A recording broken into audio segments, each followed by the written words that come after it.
Hello, this is the Stories Beside channel. I release videos every day for you. Subscribe and click the bell.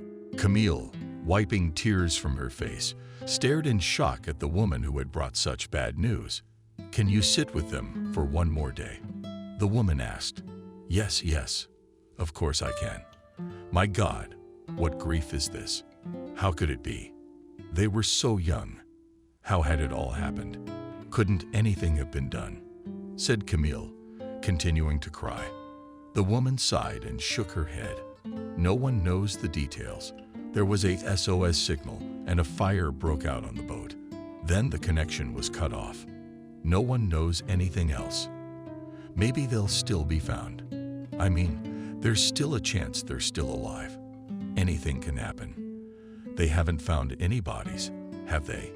Camille asked hopefully. Did the woman shake her head? No. The boat exploded. Most likely they died at once. But there is a small degree of probability after all. Tell me, could you begin, Camille? No, that's out of the question. I'm sorry, I don't have any more time. Tomorrow the boys are coming for them. Please see that nothing happens to them. It is all your responsibility at the moment. Goodbye, said the woman. She turned and left, slamming the door behind her. Camille was left standing in the hallway. She was afraid to go into the room where Stephen and Christopher sat. What terrible grief. Strangely enough, the boys reacted calmly enough to this terrible news. Stephen's eyes glittered Christopher. He shook all over. But when his older brother took him by the hand, he fell silent, clinging to him tightly. The woman had spoken harshly enough to the boys. It should have been different. Camille would have told them things differently. She would have been able to find the right words. But you can't take anything back. You can't take back what you said, that's for sure. John and Emily had always been fans of anything extreme: skiing, snowboarding, surfing, river rafting, mountain climbing. They have always been active, and their two sons, Stephen and Christopher, have also begun to accustom them to such outdoor activities. 3 days ago, John and Emily went for a boat ride. They wanted to take the boys, but Christopher wasn't feeling well. The boat trip had already been paid for, so the parents decided to leave their sons at home. They asked their neighbor Camille to watch the boys. This woman helped them quite often, and they had a good relationship. They always helped each other with everything. Camille agreed to look after the boys, and Stephen and Christopher stayed home. And it could have happened that they would have been on that boat with their parents. Then they would have died too. The woman said there was some kind of malfunction on the boat. It started a fire. John and Emily sent out a distress signal. Then the boat exploded. They couldn't be saved. Their bodies weren't even found. It was so horrible. Such a horrible death at such a young age. I wouldn't wish it on anyone. The boys had no relatives. They didn't even have an apartment after their parents. John and Emily were so carefree. Even before the boys were born, they sold their house so they could have money to travel. And for several years, they just traveled around the country for a while, staying in any city that caught their eye. Emily had Stephen in one city, and Christopher was already here. They'd rented an apartment near Camille when Emily was in her last month of pregnancy. So they lived here for 8 years, living in a rented apartment. And now this woman came and said that the boys would now be placed in an orphanage. Tomorrow they would be taken away. Camille will never see them again. She will never see Emily or Stephen or Christopher again. How awful. What will happen to them now? Camille whispered softly, looking toward the room where the boys were sitting. Stephen and Christopher continued to sit on the couch, hardly moving. Stephen was still clutching his brother's hand tightly, either supporting him or angry at everything that was going on. There was pain in Stephen's eyes. Christopher was just stunned. He probably didn't even fully understand what was happening. He just clung to his brother's hand and occasionally looked at his face. Stephen wasn't crying. He was holding himself back. Otherwise, his brother Christopher would get scared too and start crying. Stephen didn't want to comfort him at all. It was hard for him too. He had to deal with his own grief. Their parents were gone. They were dead.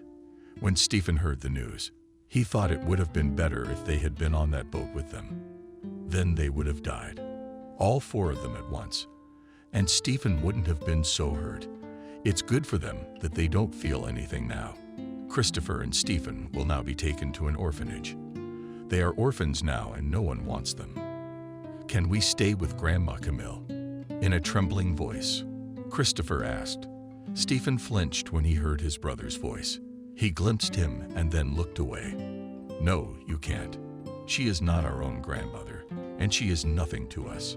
Stephen answered his brother rather rudely. But she can adopt us. I don't want to go to an orphanage. They'll beat me up. I don't know how to fight back.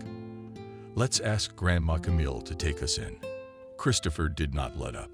Stephen breathed heavily. Anger, resentment, and grief were bursting forth. But he was a reserved child. Besides, he was obligated to set an example to his little brother for how to behave in difficult situations. You can't say no to him, Christopher, you can't. She can't take us. She's old herself. No one will let us live with her. We won't ask her for anything. It's all useless. Keep your mouth shut. Listen to me. No one will beat you at the orphanage. They don't hit children there. They take care of them and raise them. Children are treated well there. And other kids if they hit me, Christopher said, frightened. Stephen sighed. How much patience does it take to calm his brother down?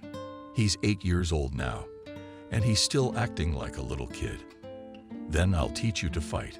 I'll teach you to fight back, to defend yourself, to fight. Well, all right, you'll be there with me. Surely you're not going anywhere. Stephen looked at Christopher. His brother was gripping his arm so hard it hurt Stephen, but he didn't say anything to Christopher. Stephen understood that his brother was scared. He was scared himself. What would happen to them next? How would they survive without their parents? Who would help them with their homework? Who would help them if they got hurt? No one. They have no one. They only have each other now. And Stephen, as the older brother, will have to do most of their parenting to protect Christopher, to comfort, to support, to guide. What's there to say? And everything else too. Stephen smiled, though his eyes were glistening with unshed tears, and said, "Don't worry. I'll be there for you. I will always be there for you. I will never leave you. You're my little brother. I'll always come to your rescue when you need it. You trust me." Christopher smiled slightly and whispered, "Yes, I do." Just then, Camille entered the room. She looked at the boys and mumbled confusedly, "I will feed you now, and we will watch something on TV. All right. You don't mind, my little angels." She didn't know what else to say. Should she talk about her parents' deaths? Should she do so to comfort them? Or was it better not to broach the subject? She didn't know what to do, what would be best. The brothers looked at Grandma Camille. Christopher said nothing. Stephen pronounced, "We don't want to eat. Shall I bake you some buns?" Camille said hopefully. The boys didn't want buns, but Stephen saw tears in the old woman's eyes. He knew she needed something to do to keep herself busy, so she wouldn't get too upset. "Yes, Grandma Camille, make us some buns, and we'll sit here," Stephen said. Camille smiled sweetly and said, "Okay, sit here. I'm going into the kitchen." And the woman was relieved to be in the kitchen. It was hard for her to see the eyes of those sweet children who would disappear from her life forever tomorrow. The next day, the boys were taken to the orphanage. Christopher did cry as he said goodbye to Grandma Camille. The woman could not hold back her tears either. "Just be good boys. Take care of each other. I'm so sorry about what happened. I love you kittens. May you all be well. I'll pray for the rest of my life. We'll see you again someday, Grandma Camille," Christopher said in a trembling voice. "Maybe we'll see each other again, my kitten." "Can we see each other?" Camille answered, "We will see each other for sure. When I grow up, I'll be able to visit you. We'll definitely see each other," Stephen said as he hugged the elderly neighbor. The woman couldn't even respond.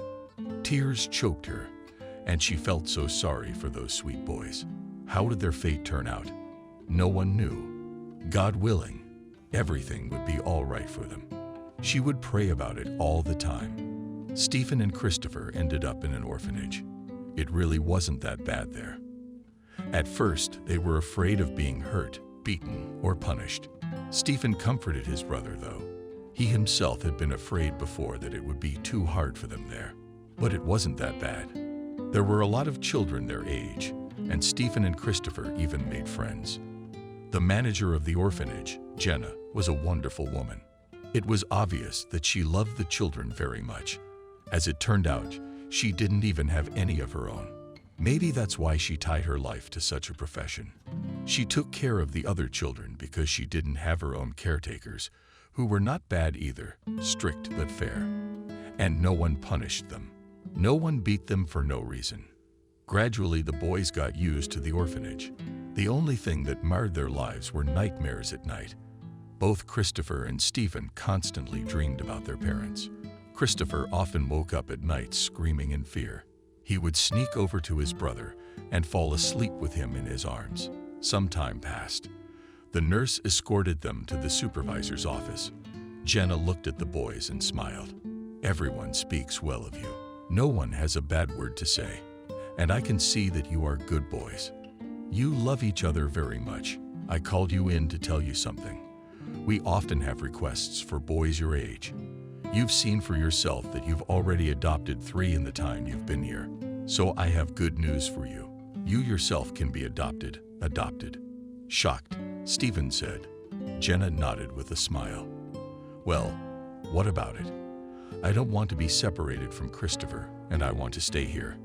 I want us to stay here, and I don't want a new family in a panic," pronounced Stephen. Jenna hurriedly reassured the child. "Stephen, don't worry.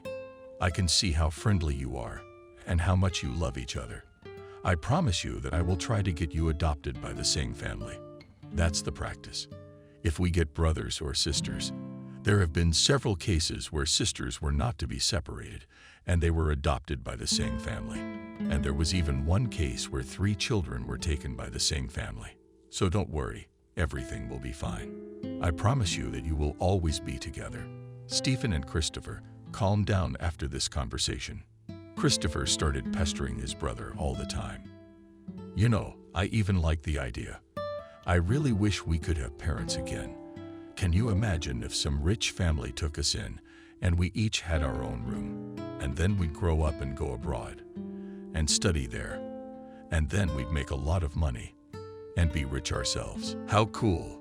Stephen, of course, also dreamed that he and Christopher would always be together. But there was an uneasiness inside him. He had learned after those events that things didn't always work out the way he wanted them to. Even though Jenna had promised them that no one would separate them, Stephen was worried that things wouldn't turn out that way at all. Evelyn sat upright. She held her purse tightly in her hands, occasionally tapping her fingers on it. Michael, frowning at his wife, glanced at his expensive watch. He sometimes sighed. It was too early. But Evelyn was dreading being late for the meeting. During his sighs, Evelyn would cast a questioning look at her husband. "What are you sighing about?" Evelyn whispered the whole time. "Nothing, I'm fine." Michael also answered quietly. They were sitting in the waiting room of the orphanage. They had an appointment with the manager. Evelyn and Michael wanted to adopt a child. As the door slammed, another couple walked into the foster home. They huddled together, looking around at each other in confusion, looking at Evelyn and Michael, and nodding their heads slightly. As they said hello, Evelyn and Michael responded in kind. Wendy and Robert hesitantly sat across from the man and woman who also appeared to be waiting for the manager. Wendy and Robert also wanted to adopt a child. Looking at the woman sitting across from her, Wendy tried to hide her legs under the chair. This woman looked too chic. Compared to her, Wendy felt like a beggar, and it seemed that this woman had inspected her from head to toe, and that she had seen her pantyhose. Then Wendy became so uncomfortable. It was immediately obvious that that married couple didn't need money. Why did they come here? Didn't they also have no children and want to adopt someone too? Evelyn took one look at the couple across the hall and immediately lost interest in them. She thought about what was on her mind. They say it's true that money doesn't always bring happiness. They had so much money that they could live comfortably for the rest of their lives. But they didn't have the most important thing. They had no children. They were not destined to have a child of their own. They tried. God knows they tried for a long time. Evelyn had 4 miscarriages. The last one resulted in such serious complications that the doctors warned her better not to try to get pregnant again. Then they tried to use a surrogate, but it didn't work out again. They used a surrogate twice, and both times the women also miscarried. Evelyn was hysterical when the second mother also lost their baby. That's when Michael offered to adopt the baby. Evelyn jumped at the idea. Yes, they would. Wendy occasionally glanced at the woman. On the contrary, she too would have liked to look so chic, but she couldn't afford it. She and her husband lived very modestly, couldn't afford much. Wendy had long ago been diagnosed with infertility. She too dreamed of having a surrogate mother. When they found out how much money it would take, they immediately gave up on the idea. So they decided to adopt the baby. Except Robert didn't want to adopt a baby. He thought that everyone wanted an infant anyway. He suggested to his wife that she adopt a baby of an age. In his opinion, no one wanted such children. Why wouldn't they make some boy happy who no longer hoped to find his family? Jenna sat in her office with her head propped up and thought. She had an important task ahead of her. Today she had 2 couples who wanted to adopt, and Jenna was going to do it. She was going to talk to each couple, asking them to adopt 2 boys, 2 brothers, Stephen and Christopher, and she hoped she could make it work. There was a chance to make Stephen and Christopher go to the same family. And by all means, she had to persuade one of them to take the 2 brothers. Looking at Stephen and Christopher, Jenna knew that these boys should not be separated. They were too attached to each other. Jenna sighed heavily, rose from her chair, and walked to the door of her office. She came out and said hello. Which one of you is Wendy and Robert? Is that you? That's great. Come on in, please. And you come in after them, said Jenna, Evelyn, and Michael. Wendy and Robert hurriedly entered the office and closed the door behind them. They sat down in the chairs in front of Jenna's desk. I'm glad you're here. I'm glad you decided to adopt. Yes, we're glad too, Wendy said. What is it? Before we start, there's something I'd like to tell you. I have some very nice children that would be good for you. They are wonderful children. But of them, I'm singling out 2 in particular. They are brothers, Stephen and Christopher. One is 11 years old, and the other is 8. Without exaggeration, I can say that calmer and smarter children I have not yet met. They are always obedient. They are well behaved and learn well. I can't say one bad word about them. Their parents were not drug addicts or alcoholics. They were a good family. Their parents died in terrible circumstances. I don't even want to talk about it. And it's fortunate that the children weren't with them and stayed alive. They came to us quite recently, but I can already tell that these children deserve a new family. Yes, that is exactly the kind of child we need. We would like to take a younger boy who is 8 years old. I mean, Robert, you don't mind, Wendy said. Jenna frowned. Sure, I understand you. I wanted to tell you this. These kids shouldn't be separated. Why don't you take 2 children at once? Stephen is the eldest, a wonderful boy. He's so protective of his little brother. He feels responsible for him. You won't regret it. If you take 2, they won't give you any trouble. They wish they had a daddy and a mommy again. Wendy went pale and extended her right arm forward, waving it. No, that's out of the question. We can't take 2. We can only take 1 child, the younger one, who is 8 years old. Jenna made another attempt. You know, it'll be easier for you, and it'll be easier for them, too. They'll get used to you faster together. The older brother is supportive of Christopher. You won't be disappointed if you take 2 at once. I told you we can't have 2 children. We were only going to take 1 child. We can't take 2. Don't get the idea. We're not poor. Not at all. But it would be too much pressure to support 2 children. We can only provide for one child in the future. You don't have to insist anymore. Otherwise, we'll have to file a complaint against you for obstructing the adoption. We will come tomorrow to meet them, and no more talk is necessary," Evelyn said hurriedly. Jenna realized that all was useless. There was only one hope that the next couple would agree to 2 children. So Jenna said, "I heard you well. I won't insist anymore. Come back tomorrow at the same time. And today I will find out if these children are promised to someone else." "What? You said they were free?" Outraged, Wendy said. "Well, that's what I said. That's not what it really is. We have different sources. These children may already be promised to someone and will find out about everything. And I'll point out right away that this baby is meant for you, if it's not busy." Jenna tried to get out of it by making up this nonsense as she went along. Wendy and Robert said their goodbyes and left the office. Not a minute later, Evelyn and Michael walked into the office. "Hello, very nice to see you," Evelyn said. The moment Jenna stepped into the office, she could immediately see that the people in front of her were rich. The woman's jewelry alone was worth it. What is there to say? One ring is probably worth as much as Jenna has made in her entire life. The supervisor was glad. She was sure she could persuade these parents to have 2 children, and they would certainly have something to support them with. And they would definitely agree. She told them the same thing she told the previous parents, describing the boys as wonderful and wonderful children. "Look, you will be proud of them in the future. I'm sure these boys have a great future. They are very smart. Just imagine if they do the same thing. Maybe they'll make you famous all over the world. I think you won't regret taking both brothers." When Jenna finished, there was silence. Evelyn looked at her sternly. Michael had an unconcerned look on his face. "You see, dear Jenna, we have always wanted only one child. No argument there. When we wanted to use a surrogate, we were warned that there was a possibility of births, twins, and even triplets. But at the time, I tried not to think about it. It was important to me to have my own baby. Unfortunately, it didn't work out, so we decided to pursue adoption. And I'll be honest, adopting 2 was not in our plans in any way. Both my husband and I, we want one child. We're not so young anymore, and we'd like to take the oldest of the brothers. The boy is 11 now. He's the right age for us too. We won't be too old when he grows up.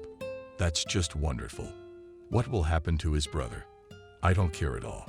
We came for one child, and we'll take one. So you don't have to talk us into it. We're not going to change our minds. You agree with me, dear, of course, Evelyn. We just don't have time to deal with raising and educating 2 children. If it were still twins of the same age, then maybe. In that case, I'm sticking with my wife's opinion," Michael replied. Jenna looked at the couple sitting in front of her in shock.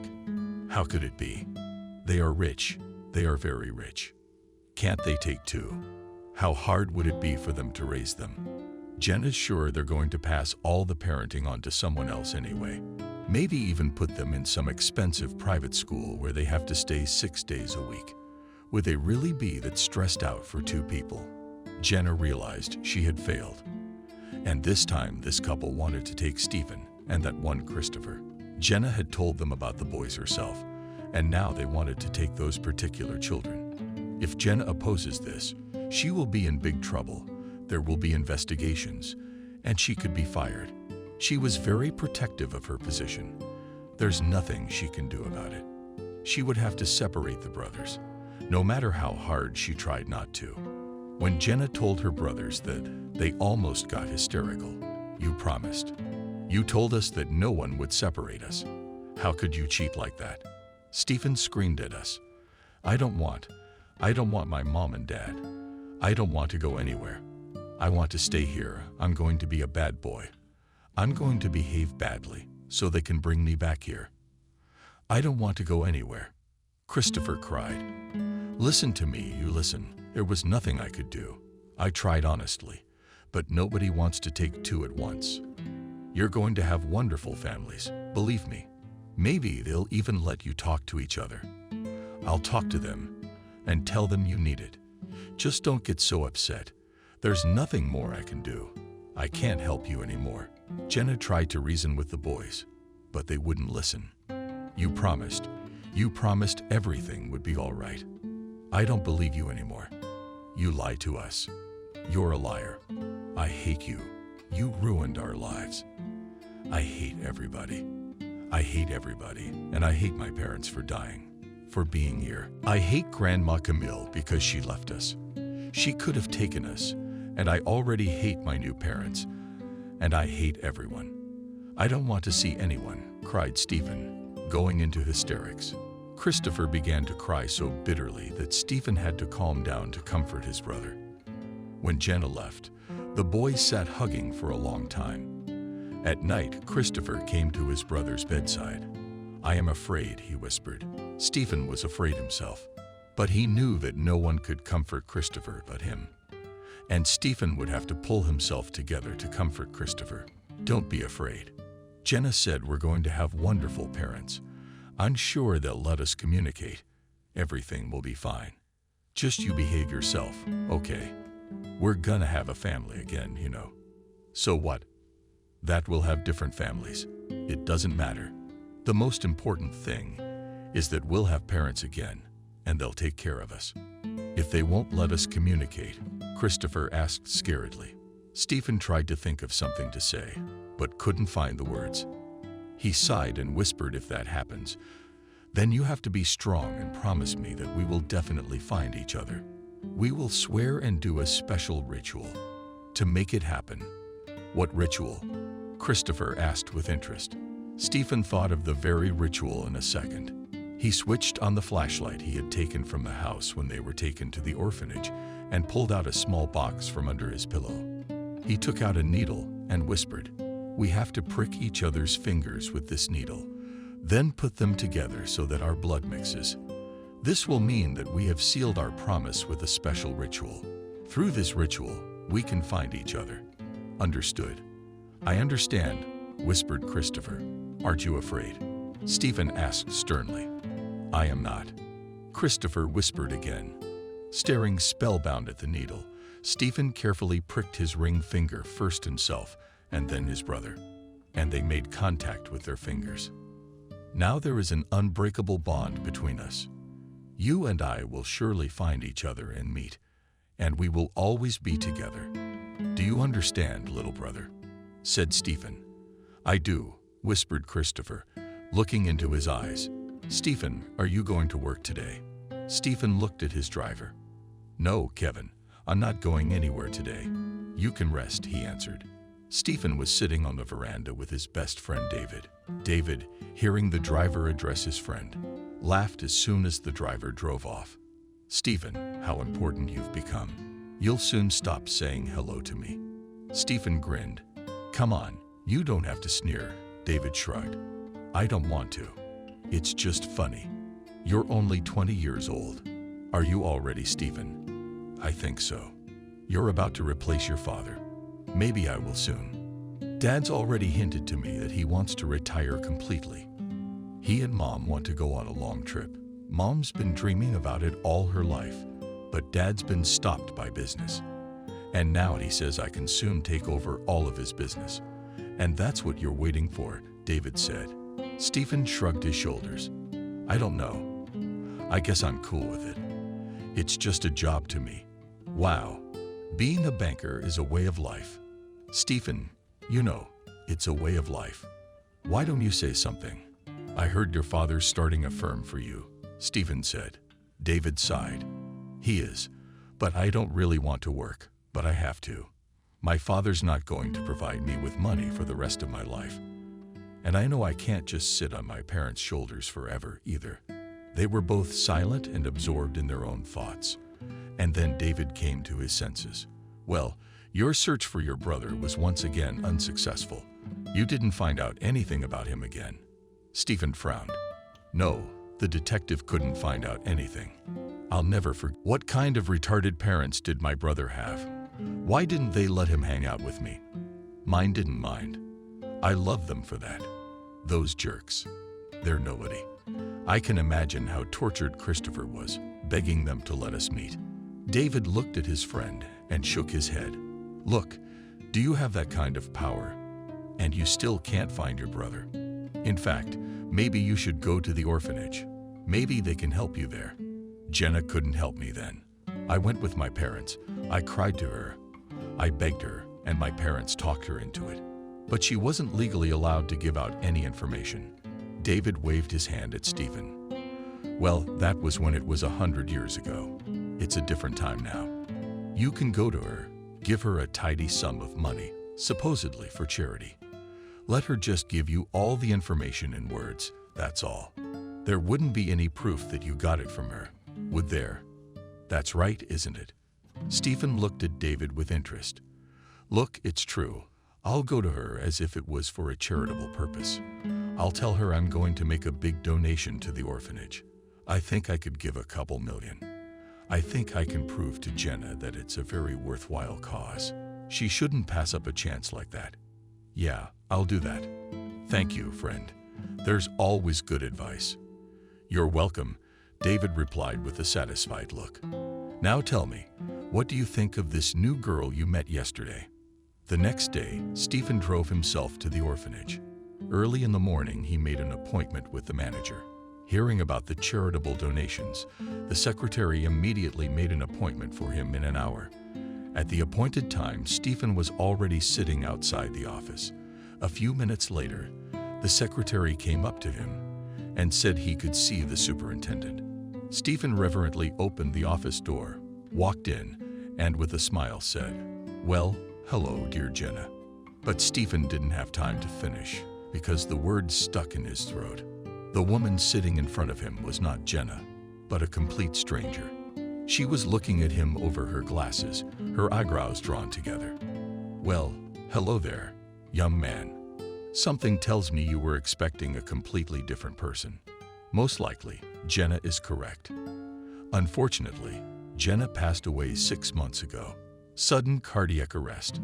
I think she was taking things too close to her heart. That's why it was so weak. I'm the head of this place now. My name is Vanessa. You're welcome." Well, that's my way of saying it jokingly. Well, to what do we owe the pleasure? Please, sit down. The new headmistress pointed to a chair. Stephen walked slowly over to it and sat down, without taking his eyes off Vanessa.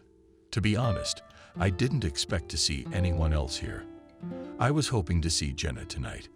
Vanessa frowned and flung her arms around. "I'm sorry to disappoint you, but I'll be honest. I'm well aware of my responsibilities and obligations, and I think I can help you, just like Jenna. God rest her soul would have been able to." "I doubt that," whispered Stephen. What did you say?" "I couldn't hear." Vanessa squinted. "I said I hope you could help me."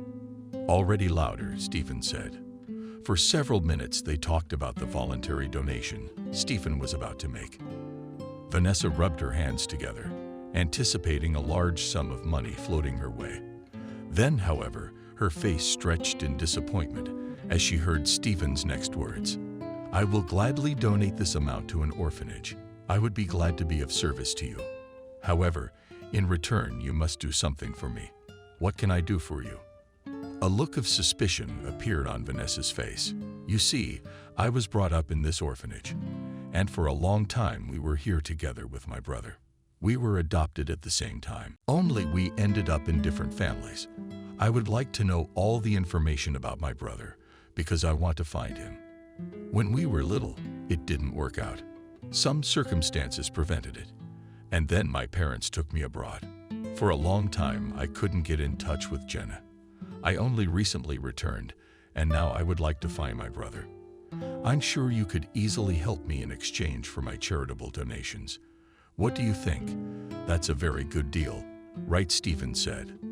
As soon as Vanessa heard this, she changed her face. Of course, she wanted that money for the orphanage. From there, she could have snatched a big chunk for herself too.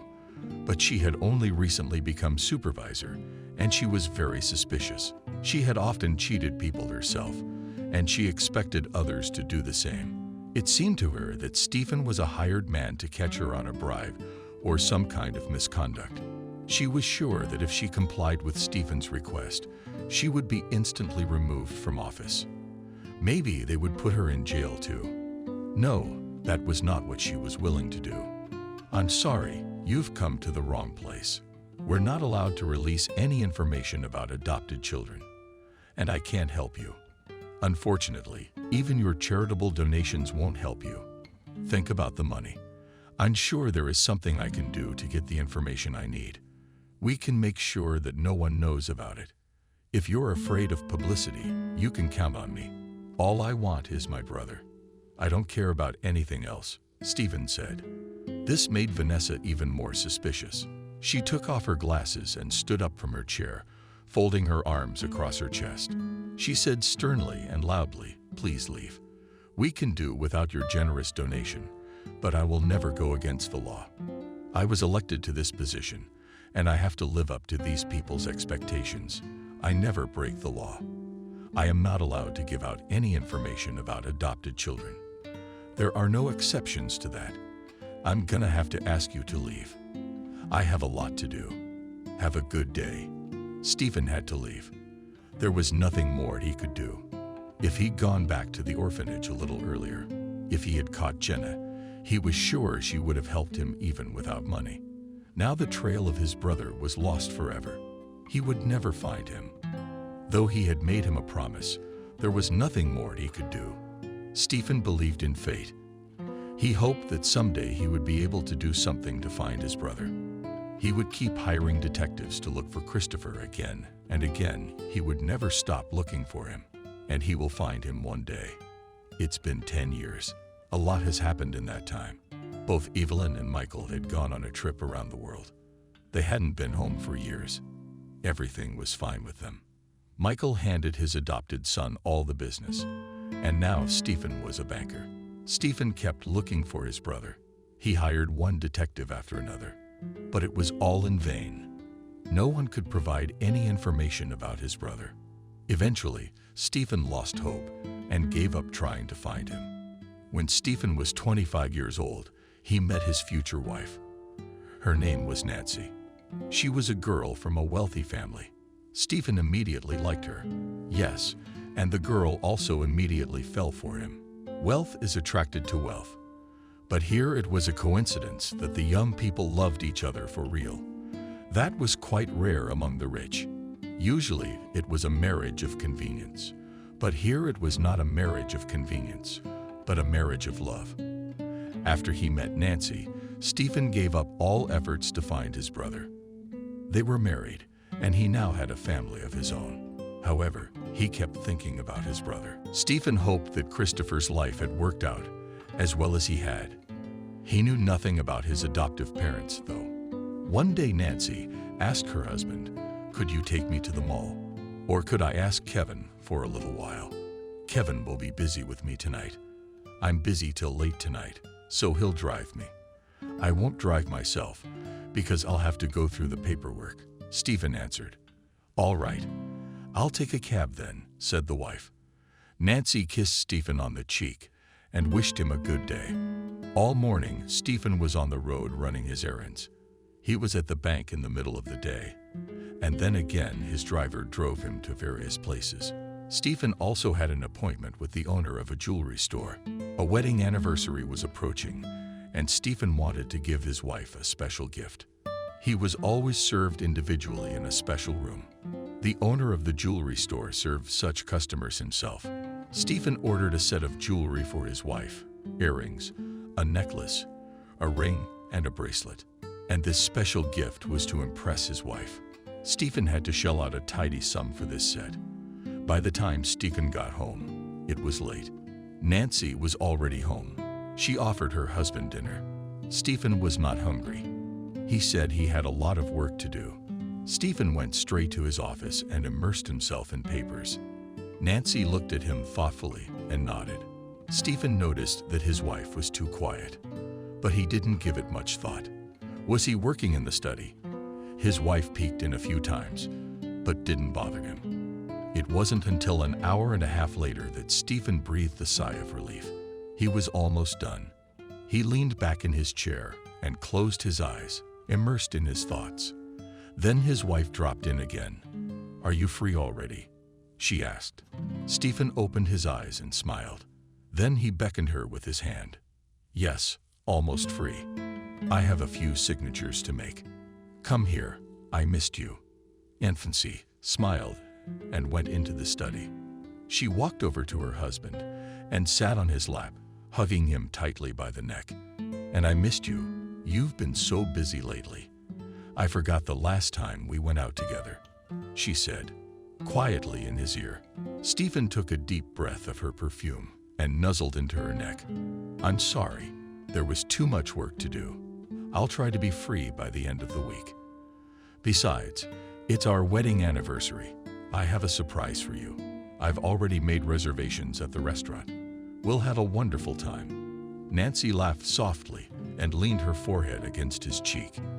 They sat in silence for a few minutes, enjoying each other's presence. "How was your day today? You went to the mall. Did you have time to do everything? What did you have planned?"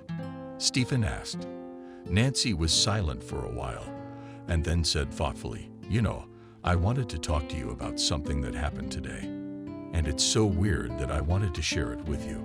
Stephen pulled away from her slightly and looked worriedly into her eyes. "What's wrong? Did someone hurt you, or is there a problem?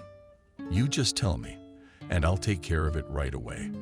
Nancy hurried to reassure her husband. No, it's okay. There's no problem. Don't worry. No, there's something else. I don't even know how to tell you. It could be that I'm making it all up, but it seems so strange that I wanted to tell you about it." Stephen frowned. "Okay, come on, tell me about it. You know I don't like long conversations. You'd better get it all out in the open. If you're worried about something, I'll try to calm you down in a serious tone," he said. Nancy looked away, then sighed and said, "I came out of the mall and wanted to call a cab, but I wanted to go to the bench, put the bags, and then call. Before I reached the bench, my heel broke. It was lucky that I didn't fall. I had my hands full. I would have broken my nose for sure, and probably my jaw too. I stood in the middle of the street with these bags, trying to figure out what to do next. I started to lose my balance, and someone picked me up from the side. I was very frightened at first. It was a man I didn't know. I thought he was trying to snatch my bags from me, and I almost screamed. He calmed me down right away. It turned out he was walking behind me and saw that I broke my heel. He ran up to help me. He spoke very politely and was very nice to me. I immediately calmed down. He walked me to the bench and then asked me what else he could do to help. I said that his help was no longer needed, that I would call a cab myself, but he offered to drive me home. I refused at first. He was very insistent. "Are you out of your mind? A man you don't know offers to give you a ride home. And you immediately said yes. You shouldn't be so reckless. What if something had happened?" Stephen scolded his wife. "Wait, I haven't told her yet." Yes, from the outside it looked suspicious. But in fact, the man gave me so much confidence. You know I don't just trust people. I have a very strong intuition. I knew he wouldn't do anything wrong. I was sure of it. He told me he was moonlighting as a cab driver. I told him the address, and he said he knew how to get there. So I said yes. He drove me home and helped me out and carried my bags. I gave him money, but he wouldn't take it. I persistently tried to shove it into his pocket, but he flatly refused. I wanted to know his name. He left so quickly that there was nothing I could do. All right. Well, I got you home. Thank God nothing terrible happened. But why are you telling me about it? I don't understand.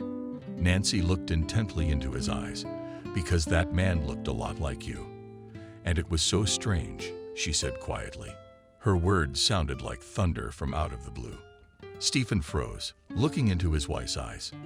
His heart quickened. He felt a kind of excitement, an unease. There was a reason for that. His wife did not know he had a brother. He had never told her about it, and no one knew except his adoptive parents, David. Was he like me now? He asked in a muffled voice. Nancy nodded. Stephen, he looked a lot like you. and about the same age. Maybe a little older by a couple of years, hair a little lighter, and a different haircut.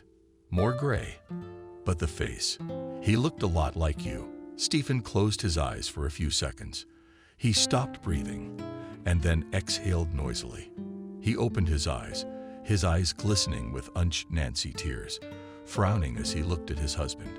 Junior whispered quietly to Stephen. What did you say?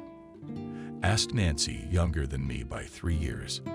I don't understand anything, uttered Nancy. Stephen sighed and ruffled his hair. Then he looked at his wife with regret and said, Nancy, I'm sorry that I did not tell you anything. But these memories are too hard to share with everyone. I have a sibling brother who is 3 years younger than me. But how? Evelyn never talked about it. Puzzled, Nancy said. Stephen shook his head. Evelyn and Michael, my foster parents. My real parents died when I was 11. My brother and I ended up in an orphanage. After a while, we were adopted. I went to my family, who raised me. So I lost contact with him when I was 11 years old. After Europe, I tried to find him, and I even stopped counting how many times I hired detectives. But no one found him, and I had given up hope of ever seeing Christopher again. And that's probably who you saw today, because Christopher and I looked a lot alike. I'm pretty sure you saw him, and you gave me the best gift you could have ever given me. So you found my brother. Nancy looked at her husband in horror. Brother, you have a brother. My God, if it was him, and I just let him go. Stephen smiled. It's no big deal. We'll find him. Tell me, what kind of car did he drive you in? What was the license plate number? Nancy looked at Stephen with even more horror. And I don't know. License number, make, car, color. Nancy, confused, shook her head. Stephen, I don't know what kind of car it was. I just know it was white. You know I don't know about these cars. It was a white foreign car. It didn't have any identification on it. The smile was gone from Stephen's face. He closed his eyes and sighed. That's the way to calm down. I'm going to the mall now. If he said he was moonlighting as a cab driver, maybe he's standing there. Can you come with me? Yes, of course we will, Nancy answered. But their search was unsuccessful.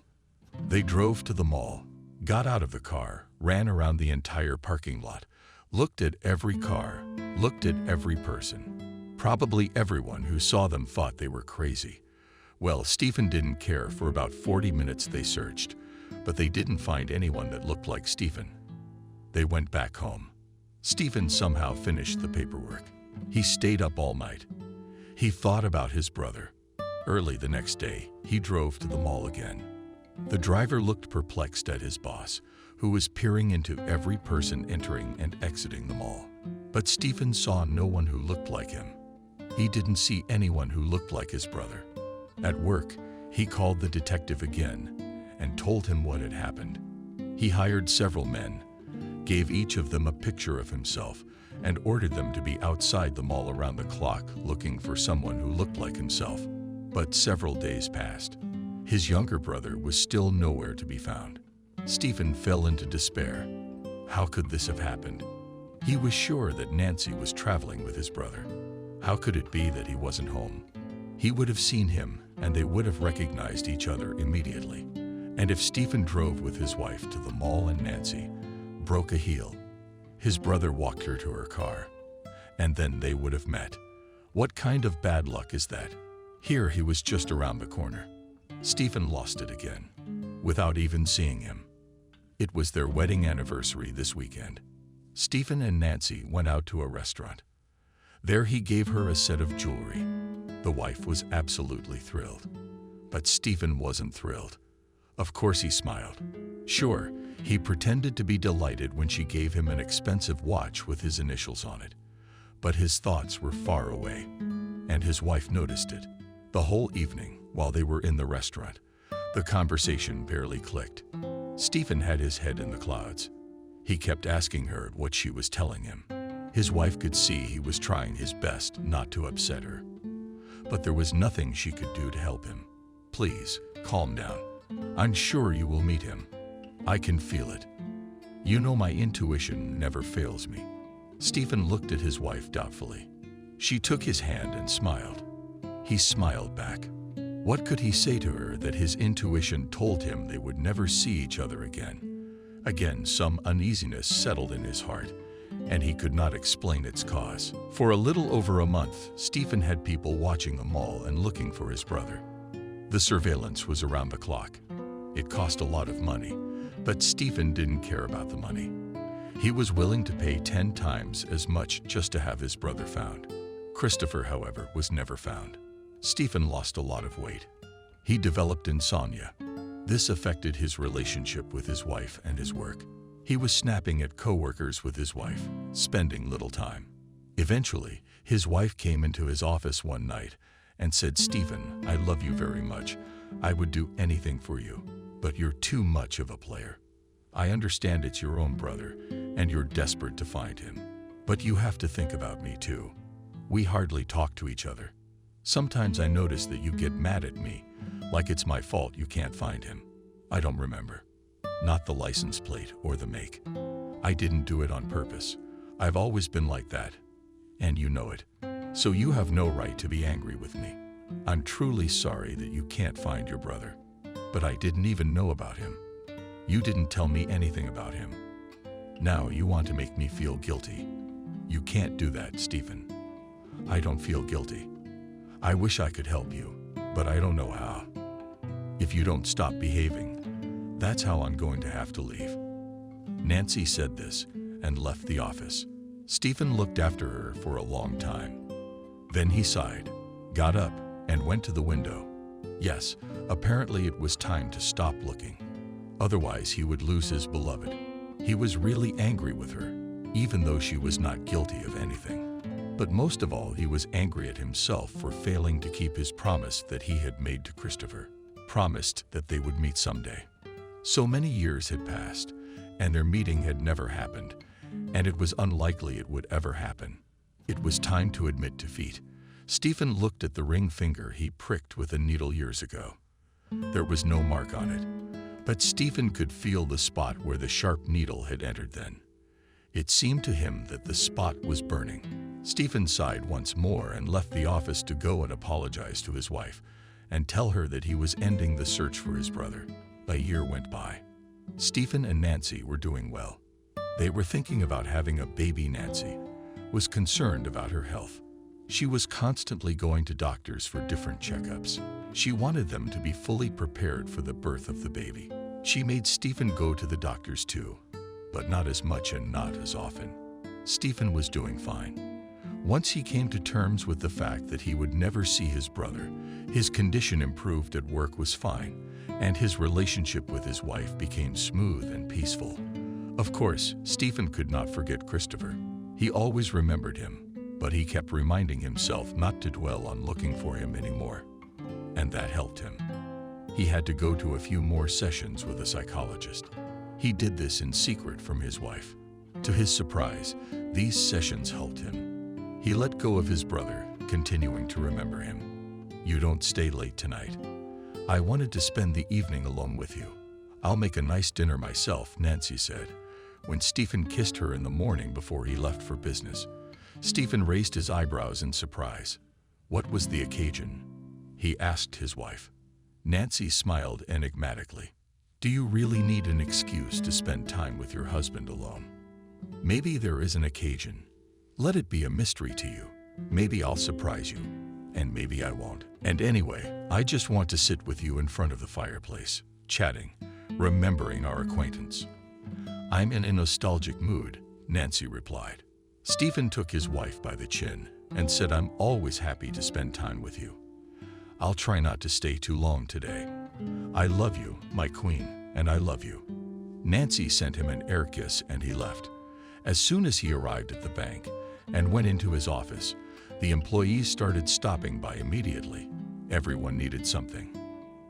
Everyone had something to do and questions to ask. And then his secretary stopped by. "Stephen, I'm here to see you about the debtors. Here's all the paperwork." "How many of them are there?" Stephen asked. "No, just 3. There are a few more. A lot of them don't have that much debt, but these guys owe a lot. Oh, what's the point? Only people take out loans if they can't pay them, Stephen said, more to himself than to the secretary. She shrugged and cautiously remarked, "Well, people have different reasons. Some people are sick. Some people have a relative who died. Some take out big loans to buy or build a house. They can't pay because they don't think about their own strength.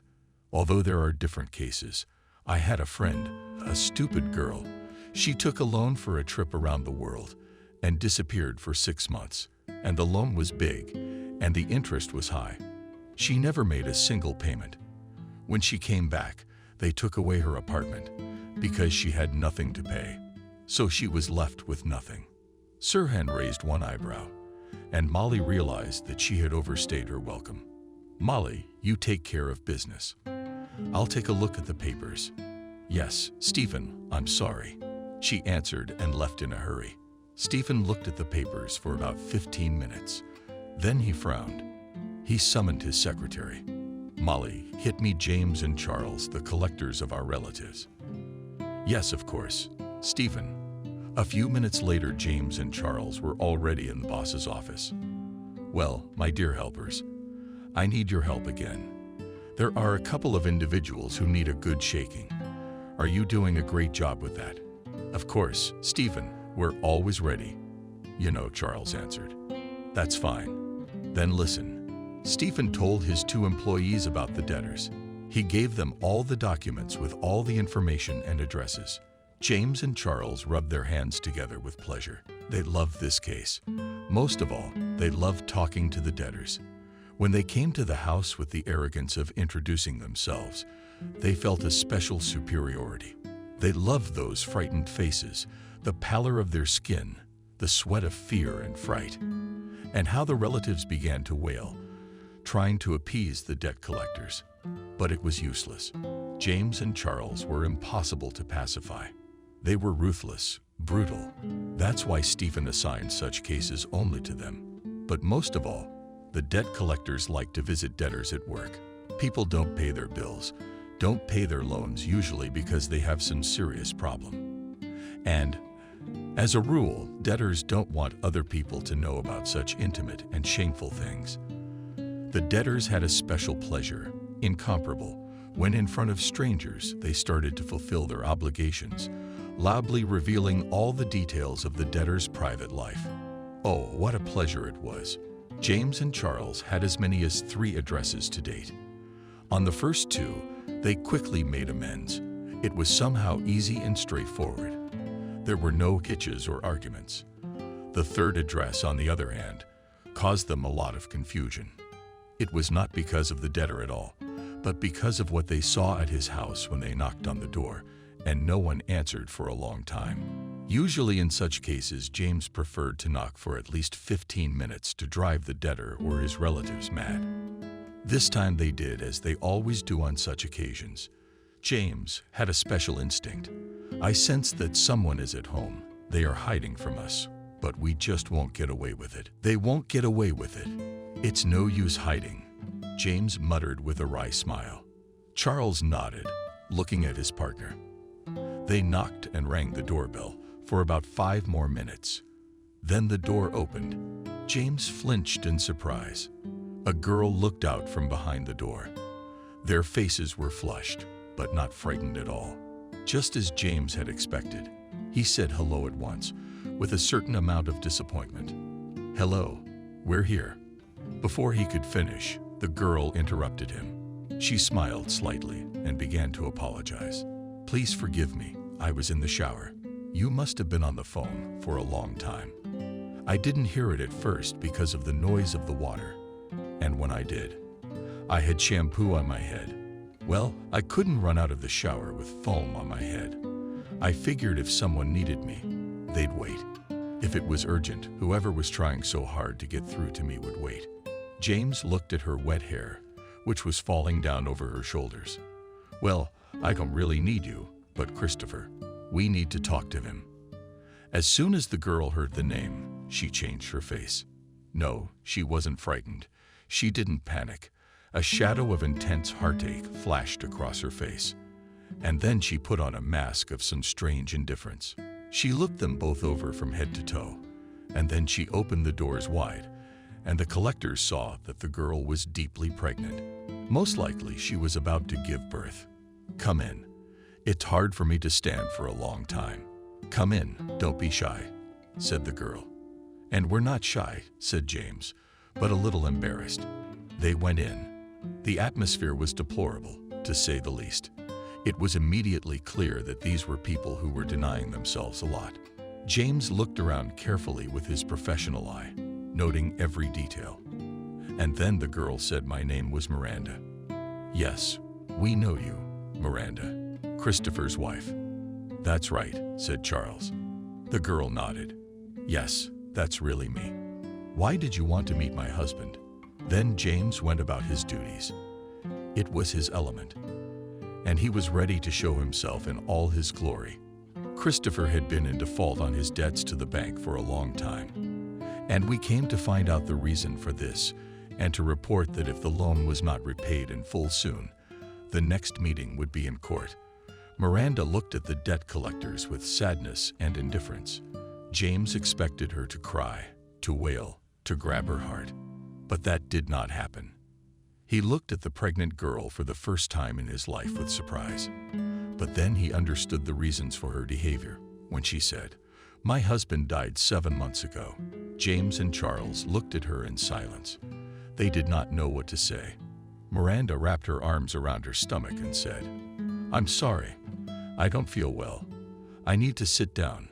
I'm sorry. Pregnancy is going hard.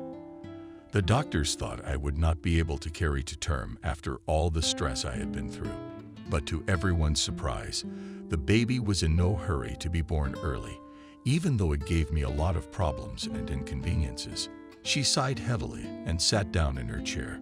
She turned so pale that James was afraid she was about to go into labor. "Are you not feeling well? Should we call an ambulance?" Miranda shook her head. "No, I'm fine. We don't need an ambulance yet. Please, if you don't mind, give me a glass of water." James nodded. Of course. I don't mind at all." Charles watched his partner in bewilderment as he fidgeted, looking for a glass and pouring water into it from a carafe on the windowsill. Miranda drank the water. After a couple of minutes, her face turned slightly pink. "Thank you. I feel better now. Sometimes I get nauseous when I'm nervous. That's why I try to protect myself from stress. I don't let myself think about my husband's death. Remembering him, I couldn't even mourn his death with dignity. I had a threatened early miscarriage, and the doctors warned me that the risk of losing the baby was too high. But sometimes you have to. Today was that moment. I'm sorry for telling you all these details. I just need to calm down, James." And Charles felt uncomfortable. "Look around you. You can see that I have nothing. I can barely make ends meet. The money I have left over from my husband's death is almost gone. I'm afraid to even think what I'm going to do next. And you've come to claim my husband's debt. I'm sorry, but I don't have any money to pay it. You can't take this apartment. It belonged to me before we were married. It is my personal property." James frowned at the debtor's wife. Strangely enough, he felt sorry for her. Never before had he met a man with such hopelessness and longing in his eyes. There was fear, there was fright, panic, terrors of many other things. But James had never met such longing. And then James felt Charles nudge him in the side. He looked at his partner, who pointed Stephen toward the wall with an expressive look. James followed his partner's gaze and was dumbfounded. On the wall hung a photograph in a black frame. It was a picture of a young man. It was Charles who had started it. James didn't let him finish, but pushed him sideways, letting him know he'd better shut up. "Is that your husband?" James asked. Miranda nodded. "Yes, that's my Christopher." James and Charles looked at each other. They were almost certain that it was Stephen, their boss, in the picture, except he looked much younger and his hair was different. "I can show you the death certificate, if you like." "If you don't believe me," Miranda said. No, we believe." James hastened to reply. Miranda sighed. That's good. That you believe. Then you are decent people. I'm sorry, I don't know what to do in these situations. Maybe you can tell me what I should do. You don't have to worry. James and Charles exchanged meaningful glances and stared again. Yes, there's certainly nothing to be gained here. Don't you worry. I think we'd better be going, and I'll report on your situation. I hope there's a way out of this situation. You don't have to see us off. Good day to you, James said politely, and made a sign to his partner to follow him around 3 o'clock in the afternoon. The debt collectors returned to the bank, and they went straight to Stephen. How did you do? Asked Stephen. Almost cryptically, James replied. Stephen frowned. What do you mean almost? James sighed and handed the papers to the chief. It was easy with these two. Found, met, warned, threatened. This one, on the other hand, was a little tricky. Stephen glanced at the documents, then focused his attention on the last folder. So, what was it? What was the hitch? James looked intently at his boss. The debtor is dead. His pregnant wife was left with no money and nothing at home. Total devastation, poverty. I didn't see anything for which I could get any money. This girl is about to give birth. The debtor died 7 months ago, just as the payments stopped coming in. Apparently, he'd been making payments before that. So we'll have to go to court, Stephen said thoughtfully. That's probably the only way to solve the situation. But I did not tell the girl. She looked so unhappy, so sick. I was afraid she'd go into labor if we said anything bad. Stephen nodded. It's the right thing to do. The authorities are fair. We don't want any trouble. It would be better if it was already handled in court. What then? Are you going back to your duties? Stephen began to look through the documents on the table. But James and Charles were in no hurry to leave. They remained standing in the middle of the office. Stephen looked at them questioningly. Was there something else you wanted to say? Yes, Stephen, here's the thing. We saw something strange in that pregnant woman's house. It confused us, and I want to tell you about it. Stephen plunged back into examining the papers, telling his staff. And what did you see there? You said you didn't see anything remarkable there. What surprised you so much? James looked at Charles, and then quietly said, Stephen, we saw a photograph on the wall. You were in that picture. Stephen kept looking through the papers, and then he froze. He went momentarily pale and slowly raised his head in a muffled voice. He said what you said. James was slightly embarrassed. To the chief's reaction, there was a picture of you there. Or rather, I'm not quite sure it was you. Although it looks like it was you, but I don't see how that could be. It just seemed to me that it was definitely you. You're just much younger. I don't know. Stephen got up from his seat and almost ran up to his coworker, stopping almost close to him. He said loudly, Are you sure it was me? James was a little taken aback by such an impulse. I didn't know how to act. And I don't know, maybe it wasn't you. He looked so much like you. Maybe you, maybe not you. Stammering, he said slightly backward, Stephen. Stephen stared at James in shock. 100 thoughts raced through his head, and he couldn't piece them together. He felt he was on the verge of a great discovery. Here was the clue. It was only a matter of reaching out his hand. All he had to do was make one last dash. Give me the address. Quick. He shouted. This is the last file I gave you. Stephen couldn't say another word. He waved his hand, letting him know that he was no longer holding up the staff and they could get back to work. He was so excited that he even felt dizzy. He drank a glass of water, but it didn't help him much. The debtor died. The debt collectors told him. Stephen didn't even want to think about it. He decided right now to go to the house where the pregnant girl lived. He had to find out right now. Stephen stared at the name of the debtor, his hands beginning to shake. Christopher, really? Could it be his brother? After a short time, he was on the doorstep of that house. He rang the doorbell tremblingly and waited to be answered. A moment later, the door opened, and he saw a pregnant woman. He just wanted to say hello to her, but didn't have time. She spoke first. God, Have mercy. This can't be. No, it just can't be. Christopher, Christopher. The girl went pale and then opened the door wide. She clutched at her big belly and opened her mouth to say something, but she couldn't. Stephen went pale too, but he pulled himself together. No, no, I'm not Christopher. My name is Stephen, he said. And then the girl started to roll over to the side. Stephen jumped up and picked her up. Hush, hush, calm down. I'm not Christopher. Really, I'm Stephen. Miranda almost fainted from shock. She stared at the man standing in front of her when she first saw him. She was sure it was her husband, Christopher. She began to cry. Then she wanted to hug him. Wait, you are mistaken. I'm not Christopher. I'm his own brother, Stephen said. Miranda didn't understand anything. What brother? Christopher didn't have a brother. He was the only one in the family. I don't know what you're talking about. Christopher, what brother? Miranda struggled not to faint. Stephen helped her into the apartment and took her to the kitchen. He sat her down at the table, then gave her some water. Miranda kept her eyes on him. It was only after she drank the water that she realized it really wasn't Christopher.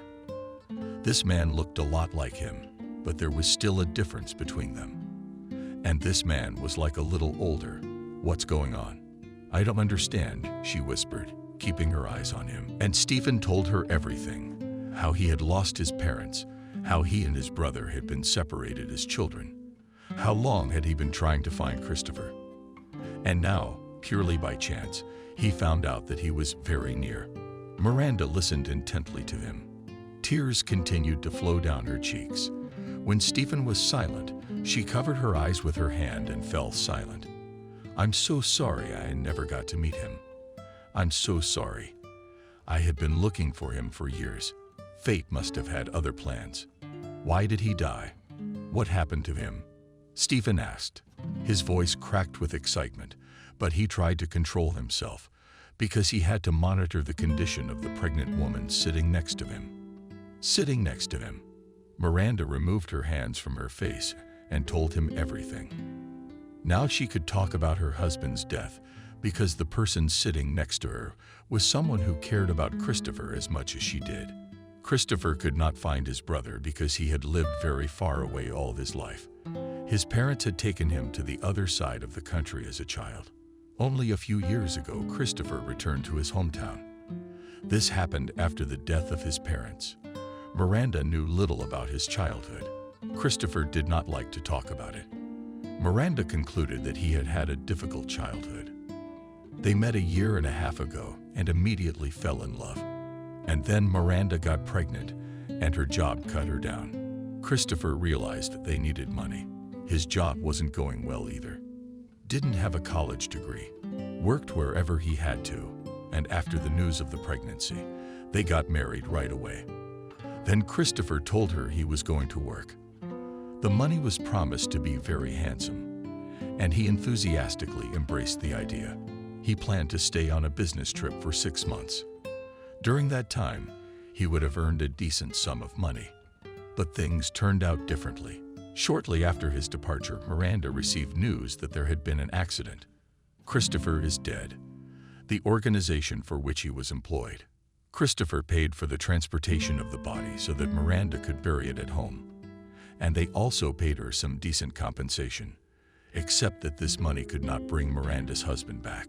She barely came to her senses and could barely keep her child. She did not even allow herself to suffer. She forbade herself to do so. She had only one obsessive thought. She just had to have Christopher's baby so that she could have that little piece of her after him. Miranda did not think about how she would live her life, what she would live on, and how she would raise the baby. She decided to think about that later. Now she must give birth. Money was running out, and even the debt collectors came. It turns out her husband took out a loan before he left to leave her money to live on. And now they are demanding repayment with interest, and she has nothing to pay, only this small apartment she had. Even though Miranda expressed to the debt collectors that they didn't dare encroach on her property, she wasn't sure they wouldn't take the apartment. Anything could happen. If the court ruled against her, She would just end up on the street with her son Christopher, who will be born any day now. I'm going to have a son. The nephew pronounced Stephen, not believing what was happening. A part of Christopher will stay with him. He will never see his brother again in person, but he will see his son. Miranda wiped away her tears.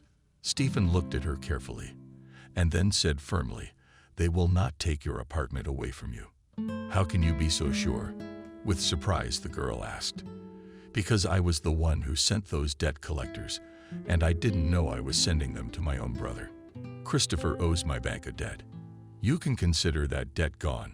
All of it doesn't exist. No one will ever come to you again." Miranda cried again. Only this time it was out of mad joy. "Thank you. Thank you very much," she whispered through her tears. Stephen could barely hold back the tears. He looked around him at the miserable surroundings and said quietly, "Don't worry about anything else. I will not abandon my brother's wife and my future nephew. Christopher, I will name my son Christopher," Miranda whispered, smiling through her tears. A month passed. Stephen walked through the cemetery, looking around carefully. Finally, he saw something that caught his eye. He turned sharply to the side. After a minute, he came to a grave. It was his brother's grave. Stephen just stood there in silence for a while. Then he said quietly, "Hello, little brother. Now we meet. Sorry it's so late. Our unbreakable oath didn't work out well." Stephen rubbed his thumb, his ring finger. After a moment, he continued, "I'm sure you know how I've been looking for you. God knows. I tried my best. I'm sorry I didn't do more. I dreamed of finding you, and I did everything for it, sparing no time or money. But fate did not let us meet." Stephen sighed and remained silent for a while, gazing sorrowfully at his brother's photograph. He was already figuring out what kind of monument he was going to put up for him. He'd bought the adjoining seats a month ago, so his brother wouldn't be cramped here. He would order a fancy monument to his brother. Now that's all he can do for him, unfortunately. And actually, no, that's not all. Now he can take care of his family. Now Miranda and little Christopher, who was born 3 weeks ago, were in his care. Christopher had a difficult childhood. Apparently, Stephen now will never know the details of everything because his brother did not tell Miranda about his childhood, and no one can tell Stephen anything. But it doesn't matter anymore. It doesn't matter anymore. Most importantly, Stephen will take care of Christopher's family. His son will not need anything. Stephen will not abandon his own nephew. Of course, Stephen is about to have a baby too. His wife gives him the good news that she is pregnant. The very day Stephen discovered his brother's family. Soon he too will have a son or daughter. His and Christopher's children will be almost the same age. "My son is fine. Brother, don't you worry. I'll take care of them." Sometimes Stephen thought that Christopher himself had led him to his family. He died too soon. It was so unfair. But it would have been even more unfair if Stephen had never found them. Sleep well, Christopher. I know now that someday you and I will meet again. Just not in this world, little brother. Not in this world. I have to go. I have to go. But I'll see you soon. I'll visit you regularly from now on. Stephen placed a huge bouquet of scarlet carnations tied with black ribbon on his brother's grave. He touched his lips with his ring finger. Then he put it to his brother's picture. An unbreakable bond, little brother, an unbreakable bond. And smiling slightly, he turned and slowly began to walk away from the grave.